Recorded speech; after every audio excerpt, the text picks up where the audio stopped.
So, Bobby, it's always great to see you, always great to get your thoughts. And as we approach an historic date for Sir Alex Ferguson, who better to give us some insight than a man who's known him pretty much since he walked in the door? How has he done it? 25 years. It's unbelievable. It really is unbelievable. And but then you start to think, how has he done it personally?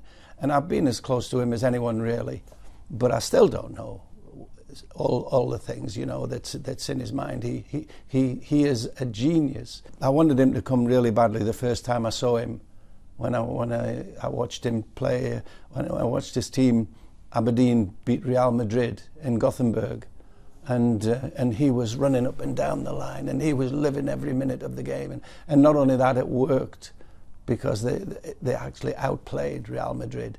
And he has this thing about him, wherever his teams go on the field, they think about not trying and not doing what Alex would have done. He is just an absolute genius. And sometimes on a Saturday when I'm sitting having my lunch before the game, and they bring the team sheets in, and I've never got one right yet. he always beats me. There's always 2 or 3, and I'm thinking, well, I never thought of that, you know. And it works. It works. What's his greatest attribute? Decision making, his knowledge. He knows about every player, knows what every player is expected, what's expected of every player that he ever works with. When we played City, we've lost against City, and everybody's saying, "Oh, the humiliation," you know. And we've won 2 matches since that, and it's started again. Alex is always prepared. He's a great lad, and I love him. I think he's the most fantastic thing that's ever happened to Manchester United. Do you think he'll ever retire? I can't see it at the moment. I really can't. You know, I mean, he's everybody I speak to, the last thing they say is, who's going to take over from him? You know, and I said, I don't even think about it. Alex, I don't see it, and the way he walks, he's not arrogant, but he's always busy. He's always busy, and it doesn't matter where you see it, doesn't matter what he's thinking about the game and how to win the match on Saturdays. What is the best business that you think Sir Alex has ever made? Well, the best business that was ever made was Eric Cantona. He got from Leeds United when I think they were in the days, and before they realised what was happening, he'd been signed and he was gone, and it was probably one of the greatest eras that's ever been for any footballer. He was just magic. He had all these young players, all on the bit waiting to go, you know, and all they needed was somebody just to hold it all together, and he was perfect.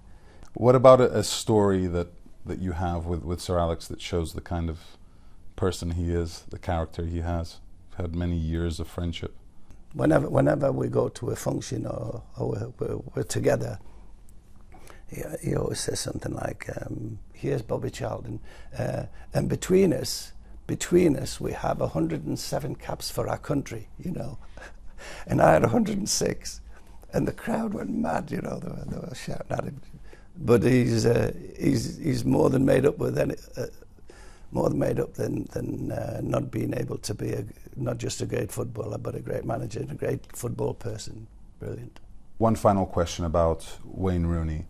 How tough has it been for Sir Alex to try to make sure that his temperament is under control? Yeah. And do you believe that he's a future captain? It's usually right when he's at a point where he's got to make some decision or whatever, and somebody takes it away from him and he explodes. If there's somebody there, he's a silly lad, and he knows that. Can he be reined in? Can he be a future England captain, future Manchester United Well, captain? the older he gets, the more he'll learn. Yeah, he will learn a bit of common sense, really, eventually. But at the moment, he's young and he's enthusiastic, and the world's his oyster. And but that's okay, unless you don't hurt anybody.